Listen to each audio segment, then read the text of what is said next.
안녕하세요. 1월 23일 나스닥 매매일지 시작하겠습니다. 먼저 1월 22일 미국 장 마감 기준으로 필라델피아 반도체 지수 같은 경우에는 플러스 0.25% 상승 마감했고, 빅스 지수 같은 경우에는 마이너스 0.83% 하락 마감했으며, 나스닥과 S&P 500, 다우존스 모두 상승 마감했는데 각각 플러스 0.32%, 플러스 0.22%, 플러스 0.36%로 상승 마감했습니다. 유로 스톡스 50 지수 같은 경우에도 플러스 0.71%, 그 다음에 유가, WTI도 플러스 2.4%씩이나 상승 마감했습니다. 사실 증시는 아니나 다를까 한 템포 쉬어가는 듯한 모습을 보여주었고, 지정학적인 요인인 이스라엘과 하마스 간의 전쟁, 후티 반군과 미군과의 전투, 러시아와 우크라이나 침공 등이 있음에도 불구하고 최근 대형주와 반도체주의 상승세에 힘입어 나스닥은 강세장을 영상케 하고 있습니다. 미국 10년물 국채 수익률은 4.1%대 위에서 움직임을 보이다가 다시 4.1%를 하회한 모습이고, 특히 이번 주 아무래도 페드 결정에 있어 민감도가 큰 지표가 발표됨에 따라 증시는 살짝 한숨 돌리기에 돌아간 것 같습니다. 25일 잠정 GDP 발표와 26일 개인 소비 지출 발표가 되기 전까지는 큰 움직임을 보일 것 같지는 않으면서도 당장 내일 마이크로소프트를 비롯한 굵직굵직한 기업들의 실적 발표와 가이던스로 인해서 또 한 번 뭔가 시장을 예측하는 것만큼 바보 같은 일이 없다는 것을 일깨워주는 한 주가 될 것 같습니다. 먼저 제 계좌에 손익금액에 변화가 있어서 이것을 공유를 하려고 합니다. 이전까지 영상에서는 아마 손익금액이 3,200만 원 정도였던 걸로 기억을 하는데, 지금은 3,800만 원 정도로 한 600만 원의 이득이 생겼습니다. 들고 있는 쏙을 50%를 매도를 하면서 600만 원 이상의 수익을 거둘 수 있었는데, 제가 매도한 이유는 나스닥 선물이 17,800을 갈 것이라고 노래를 부르면서 그 전에 팔았던 거는 사실 나머지 50%만 남겨두고 50%는 수익을 챙기는 게 맞다고 생각을 했습니다. 그 이유가 뭔가 나스닥이 급하게 오르는 것 같기도 하고, 제가 생각했던 것보다는 너무 빠르게 올라와서 일부 수익 실현을 한 모습이고, 월요일 장이 한 템포 쉬어가지 않을까 하는 생각과, 만에 하나 마이크로소프트를 비롯한 기업들의 가이던스가 시장이 기대하는 것보다 조금 불편하게 나온다면 증시는 한 번 더 늘려줄 것이라고 생각을 했기 때문에 수익이 줄어들더라도 일정 부분의 수익을 챙기는 게 낫겠다 판단했습니다. 물론 제 판단이 틀릴 수 있지만 그건 그렇다 치고, 이젠 나스닥 차트에 대해서 한번 분석을 해볼까 합니다. 먼저 아래는 1시간 분봉 차트인데, 현재 파란색 채널 위에서 상단을 뚫고 움직이는 모습을 보이고 있습니다. 저 상단 라인이 지지선이 될 가능성이 굉장히 커 보인다고 생각을 합니다.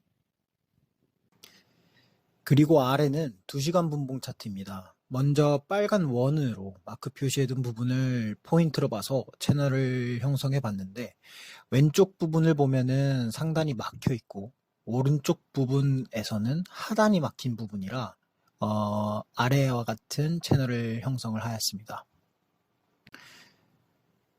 지금 보시는 차트는 15분봉 차트입니다.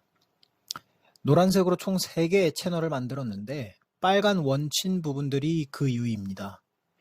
오늘 나스닥이 단기적으로 움직이는 모습을 보인다면 저 채널 안에서 지지를 받고 이탈하고 지지를 받으면서 상승을 하는 그러한 유의미한 움직임을 보여줄 것이라고 생각합니다. 사실 지금 제일 마음에 걸리는 부분이, 나스닥 일봉 차트를 보면 아래 빨간 원침 부분이 위로 한번 더 나올 수도 있겠다라고 생각을 하는데 사실 이 부분이 조금 좀 불편한 심정이긴 합니다. 만일 그렇게 된다면 엔비디아 차트를 예로 설명을 해드리겠습니다. 엔비디아 같은 경우에는 제가 지금 한 2년 정도 장기로 투자하고 있는 종목이고, 물론 다른 계좌로 투자를 하고 있습니다. 수익률은 대충 120%를 현재 넘긴 것으로 알고 있는데, 제가 나중에 또 그 계좌 캡처를 해서 보여드리도록 하고, 사실 나스닥이 한 번 더 큰 상승 파동이 온다면 엔비디아 같은 경우에도 630달러까지는 충분히 갈 수 있는 차트라고 보고 있습니다. 그리고 엔비디아 같은 경우에는 초록색 선인 1001선을 기준으로 지지받고 있는 모습을 보이고 있습니다. 그래서 만일 하락장이 왔을 때 엔비디아가 저 1001선 근처까지 온다면 집문서는 물론이고 입고 있던 빤스까지 팔아서 담아야 되지 않나 라고 개인적으로 생각을 하고 있습니다. 사실 그럼에도 이전 영상에서 계속 17,800 부근을 외치면서 제가 미리 숏 포지션인 SQQQ를 잡은 이유는 아래 차트 나스닥 1년봉 기준 차트를 보게 된다면 추세선 고점 부근에 다다른 모습인 것을 알 수가 있습니다. 매크로적인 부분을 고려한다면 여기서 더 갈 수도 있고 뭐 더 못 갈 수도 있겠지만 차트적으로만 본다면 그 채널 상단 고점 부근이므로 제가 숏을 1차 매수 진입한 이유입니다.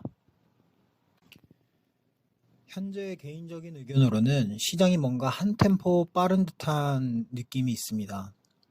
이러다가 지수가 크게 오른다면 이번을 계기로 다음번에 지수가 빠른 듯한 느낌을 줬을 때 오늘의 일을 돌아볼 것이고, 만일 지수가 제가 예상한 부분에서 빠진다면 그동안 제가 분석한 것과 오늘 지금 느끼는 이 감정들을 기억해 두어 다음 시장에서도 살아남으려고 합니다.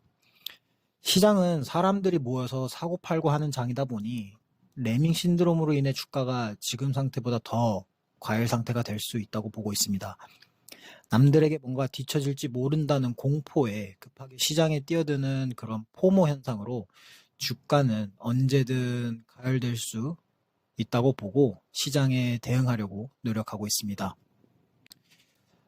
그리고 이건 여담인데 누군가 정리해놓은 지난 10년 동안의 종목 몇 개의 수익률을 보여주려고 합니다. 엔비디아 같은 경우에는 15,605%가 상승을 했는데 만일 다음 하락장에 제가 주식을 담는다면 그때 그 주식은 AMD와 테슬라 그리고 뭐 엔비디아 이 정도가 되지 않을까 싶습니다. 그리고 제가 서칭해서 알아보니 AQL 헤지펀드사에서 지난 10년간 미국 주식 수익률에 대한 분석에 따르면 S&P 500의 현금 대비 초과 수익률은 매년 11.9%에 달한다고 합니다. 그러면서 과거 인터넷으로 인해서 1985년부터 2007년까지 10년 평균 어닝 성장률은 4.2%, 2차 세계대전 이후 실질 어닝 성장률 평균은 2.6%, 미국 실질 GDP 성장률은 3%보다 낮다고 합니다. 따라서 현재 미국 시장은 2009년 3월부터 시작된 강세장의 14년 차이고 S&P 500은 1946년부터 1968년의 강세장 그리고 1982년부터 2000년 그 슈퍼사이클과 비슷하다고 합니다. 그리고 어제 테슬라를 500 더 담으면서 보유 금액을 1천만 원을 만들었고 카바나를 어제 급하게 3,600만 원을 담았습니다. 사실 카바나는 솔직히 말씀드리면 2천만 원만 담으려고 했는데 제가 수량을 잘못 입력하는 바람에 3,600만 원을 담게 됐습니다. 뭐 진입 이유에 대해서는 차트 같은 경우 이번 주 금요일 날 카바나가 잘 오를 것 같으면 차트 분석을 통해 알려주려고 합니다. 물론 손절을 잡고 들어간 것이라 손절은 꼭 지키려고 합니다. 그리고 테슬라를 어제 500 더 담은 이유는 이전에 제가 말한 가격대인 210달러 부근이라 추매를 하였고 아직 현금이 조금 남아있어 위와 같은 결정을 하였습니다. 나스닥은 17,800에서 17,900까지 올라가게 되면 이때부터는 숏을 정말 염두에 두면서 시장을 바라볼 계획입니다. 물론 이렇게 된다면 뭔가 한쪽으로 치우친 상태에서 시장을 바라보겠다는 의미이지만 다른 뭔가 매크로적인 부분을 봐도 한 번은 크게 눌러줄 수 있지 않을까 생각을 하고 있기 때문입니다. 물론 앞에서도 말했지만 엔비디아가 630달러까지 상반기에 가는 그림도 또한 염두에 두고 있어 최대한 시장에 잘 대응하려고 노력할 것입니다.